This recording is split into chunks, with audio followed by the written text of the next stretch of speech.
Welcome to this week's Norma Talks.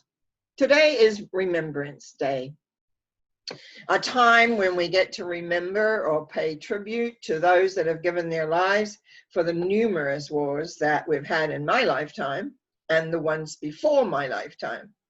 Now, November the 11th today is the Northern Hemisphere's time. If you're in the Southern Hemisphere, you do this on April 25th. Because they celebrate in a little bit of a different way. So remembrance.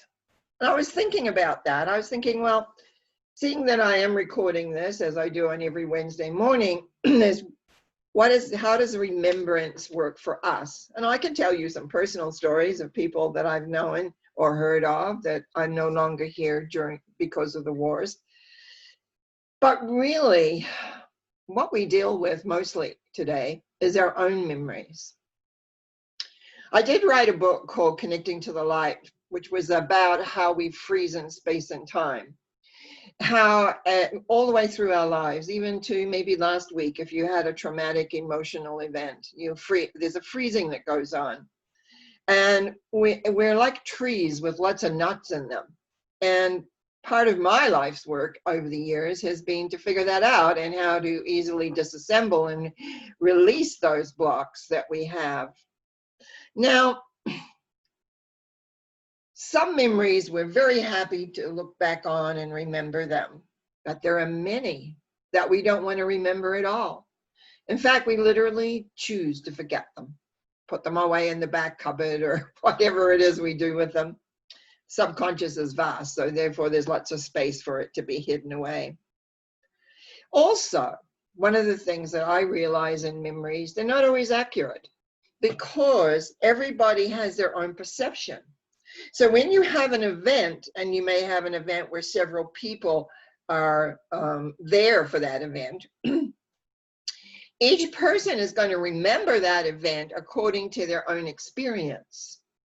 So maybe, like, I live away from my family, and when I go back, especially in the early years when I went back, we would get together and talk about our memories of, when we were together, kind of rebonding, you might say.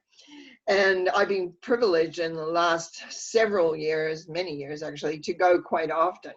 So we don't do that remembering element as much, but it's really interesting to kind of begin to remember together from people you haven't seen for quite some time. And we kind of work around to where we have similar memories of an event or a situation or of what went on. And that was how, for many years, I always felt the main members of my family that we bonded with some of those memories to remember.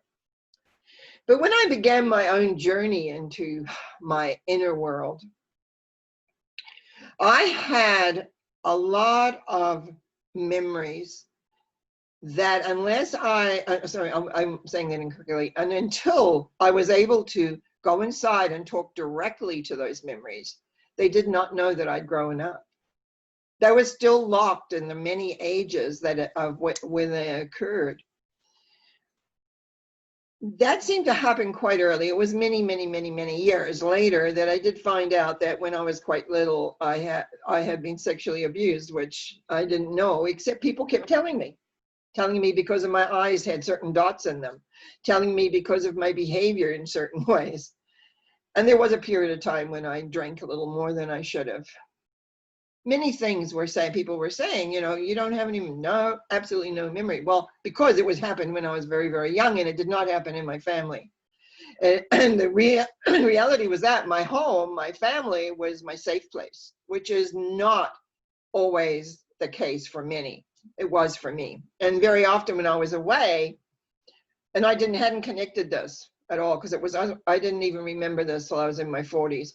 But I would be away and get emotionally upset. I would pay money to get on a plane and go home, wherever home was at the time. And that started quite young, when I was 17. When I would get emotionally, I would go home earlier than expected.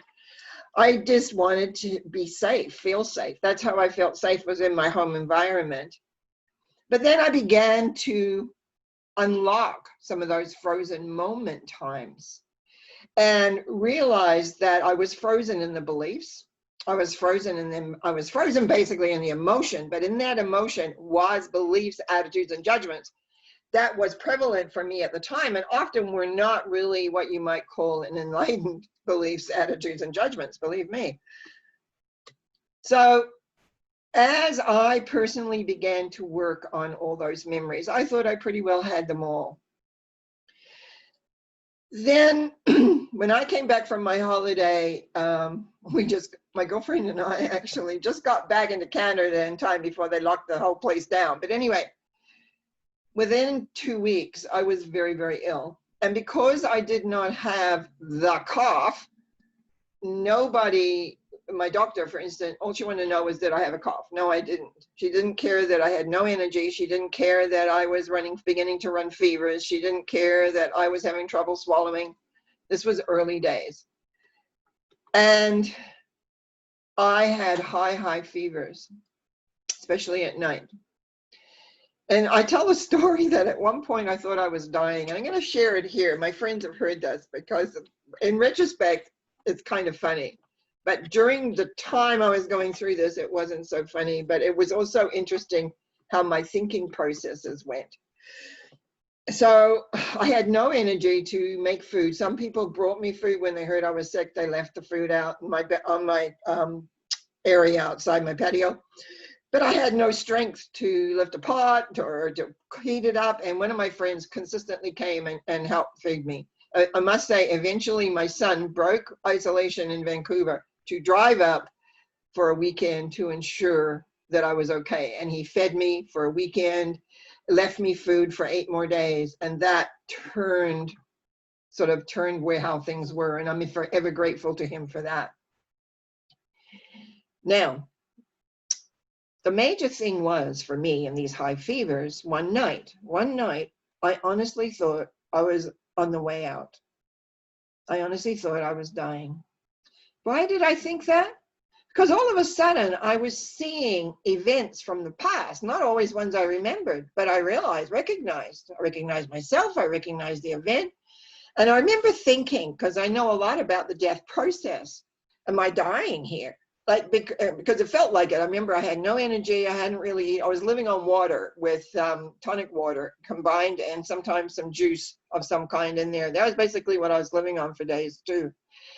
And I realized, I went, why am I reviewing my life? That's what you do after you die. Why am I reviewing this now? Am I dying? Am I dead? And then the thought came to me, hang on a minute. There's nobody here for me. Because I do know that's what happened. People come for you, whether it be your mother, your sister, your brother, your dad, or somebody, or a master or a teacher, a guide, someone that is of light. And I stopped and looked around and went, nobody's here. And I made the very clear decision at that moment, I am not dying. But it didn't stop a whole lot of stuff happening. And over several nights when I was sleeping in these high fevers, having to get up and change my night dress because it was soaked, and et cetera, et cetera. Now, the next thing was I began to become aware of a 7-year-old girl. Now that's me at 7. And sitting in my chair where I sit to watch television and read or whatever, all of a sudden I could see in my mind's eye, and I remember I am a psychic and I can occasionally do see things. This young girl of 7 kept showing up. And finally I kind of said, what is that? And there was a memory that I had totally suppressed. You see, it was okay when I was looking at my memories that I could remember. But this 7-year-old, and I had a lot of 7-year-olds. I did a lot of work with my 7-year-olds at one point. I don't know. I must have splintered a lot at 7. But anyway, this 7-year-old stood in my living room looking at me. Said, okay, showed me the memory of which I had not forgotten, and realized the decisions I had made in that memory had affected my whole life. And it was about being frightened of authority. And then I looked back and I saw where time and again, instead of stepping into situations my fear of authority and the no that would come. I had a very strong father that said no a lot. I would back off and I would take a different route or a different road. Just didn't make me feel very happy that I'd done that, but I realized that. So because I am fortunate that I know the process, what to do, I worked with her to transform her. But I tell you, she was full height of a 7-year-old when I saw her. She was fully embodied in a sense that, I mean, I could see her. She wasn't like a shadow. And that girl, even though I dealt with, I don't know, maybe at least 7-year-olds over during a space of time, this one was very strong. And when I realized how influential it had been in my life, how often I had taken a different route. Now, I wonder if I have this here. There's a tarot card that I always used to equate to myself. And at the time, I'm just looking for it because I know it showed up in a reading I did for somebody last night. But I shuffled it back in. Anyway, this particular card, which I will find, I'm just pushing them down here, and it's probably at the end, but we will find it. I knew this card was me. I didn't quite understand it fully emotionally. I understood it intellectually, and because it is a wand symbol, found it. Because it is a wand symbol, which is to me thinking, and it took me, I'm going to put this here. I'll put this over here. Now, see this little black cat here? That is your fear. Look where the wand is, not grounded, and look where the queen is looking away. The fear stands between you creating what you want and what you do. So it's very important. When the 7-year-old came to me in full form, and I realized that's why this symbol kept coming up and coming up and coming up in my life. This was my attitude card. This is my card. I would say, oh, I'm the Queen of Wands. Not understanding 100% that it was my fear of authority, of being wrong, of being told no, feeling less than, that kept me away from my goals, which would be the wand. Now, I know why I showed that card is because so often I get comments that they really are happy, people are really happy because I'm well known for the tarot, that I show tarot cards. And it's really important to recognize that all aspects are in that 78 symbols.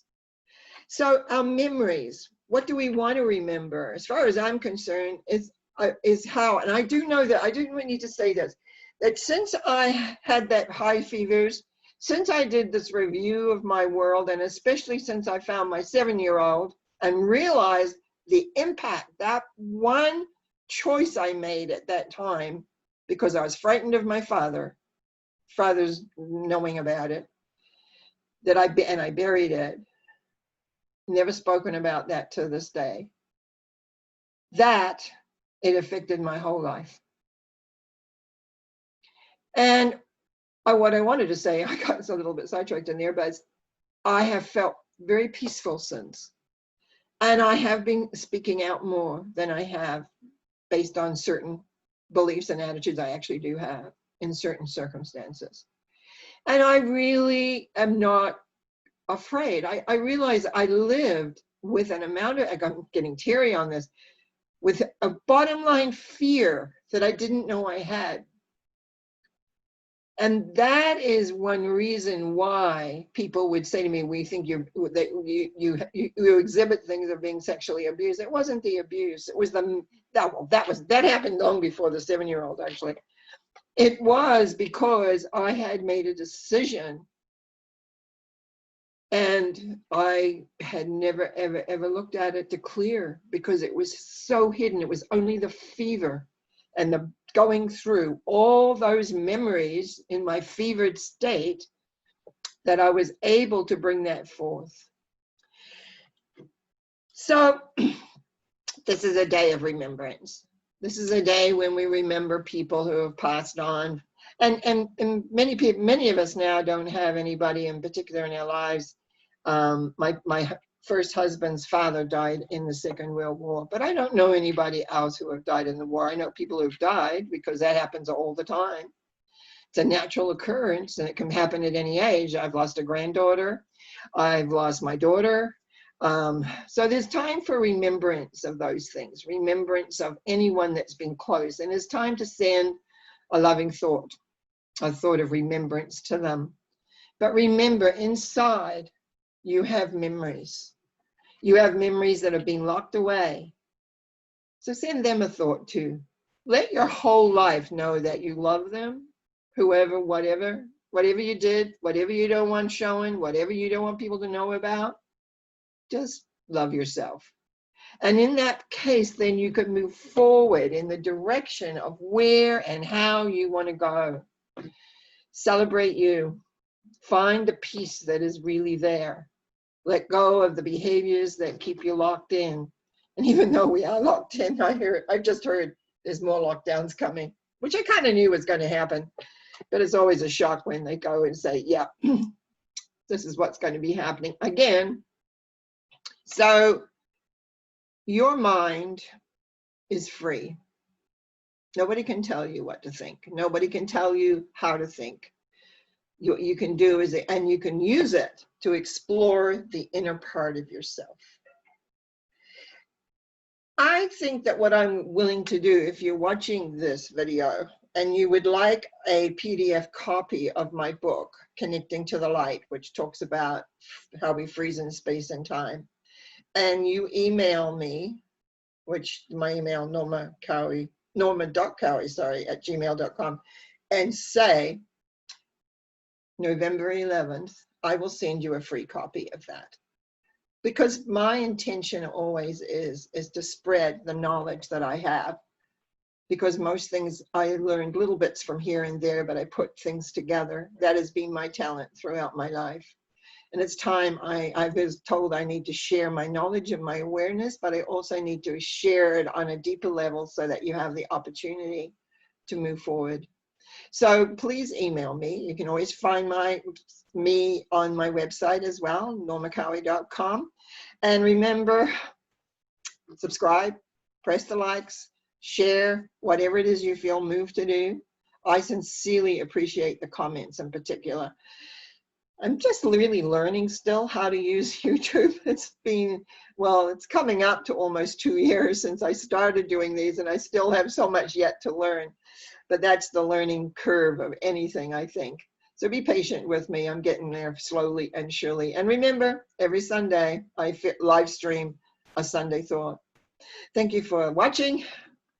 Enjoy your memories. Thank you. Bye now.